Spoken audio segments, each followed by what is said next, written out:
اس وقت تک متوجہ نہیں ہو سکتی جس وقت تک میرا معاشرہ مدنی معاشرہ نہ بن جائے۔ آپ جانتے ہو مدینہ کا معاشرہ کیسا تھا؟ کیا آپ نے نہیں سنا؟ مدینہ میں کوئی چوری کا تصور کرنے والا نہیں تھا۔ ارے عجیب معاشرہ تھا، اتنا پاکیزہ معاشرہ، نہ اس سے پہلے ایسے پاک معاشرے کی مثال ملتی ہے، نہ اس کے بعد کبھی ایسے پاک معاشرے کی مثال ملتی ہے۔ امام الانبیاء کی خدمت میں ایک خاتون آتی ہے اور محمد رسول اللہ سے کہہ رہی ہے، یا رسول اللہ مجھ سے غلطی ہو گئی، یا رسول اللہ مجھ سے غلطی ہو گئی۔ کہا کہ کون سی غلطی سرزد کر دی ہے؟ کہا کہ مجھ سے زنا ہو گیا۔ اللہ کے رسول نے منہ پھیر لیا، کہا یا رسول اللہ مجھ سے زنا ہو گیا، پھر منہ پھیرا، پھر ساری رودات سنی، پھر کہا کہ جا جب بچے کی ولادت ہو جائے اس کے بعد میں آ جانا۔ میں بتلا رہا ہوں، جب معاشرہ پاک ہوتا ہے، جس معاشرے کے اندر حیا، جس معاشرے کا معیار، جس معاشرے کا شعار حیا بن جاتی ہے، تو وہاں پر گناہ کرنے کے بعد گناہگار اتنا نادم و شرمندہ ہوتا ہے کہ وہ کہتا ہے کہ مجھے میرے جرم کی سزا ملنی چاہیے۔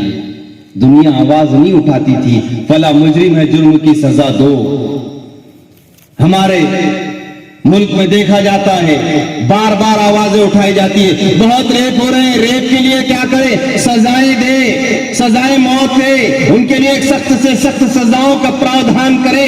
لیکن یہ اس زمانے کی بات کر رہا ہو جب معاشرے میں پلنے والا ایک ایک بچہ، جب معاشرے میں پلنے والا ایک ایک فرد بشر اپنی احساس ذمہ داری کے ساتھ جیتا تھا، اور اس احساس کے ساتھ جیتا تھا، میں ہوں تو سماج ہے، میں بگڑ گیا تو سماج بگڑ جائے گا۔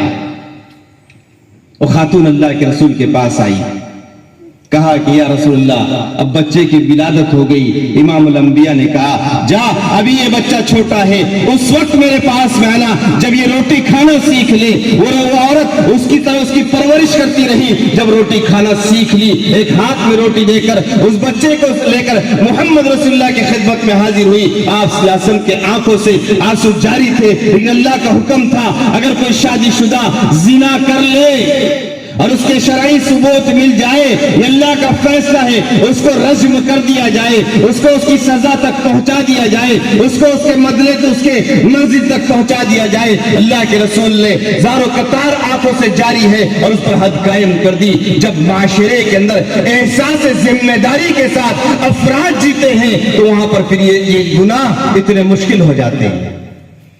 آج میرے آپ کے معاشرے میں قدم قدم پر گناہ ہے۔ اب تو مسجد میں بیٹھ کر مسلمان گناہوں سے محفوظ نہیں ہے، حرم مقدس میں بیٹھ کر مسلمان گناہ سے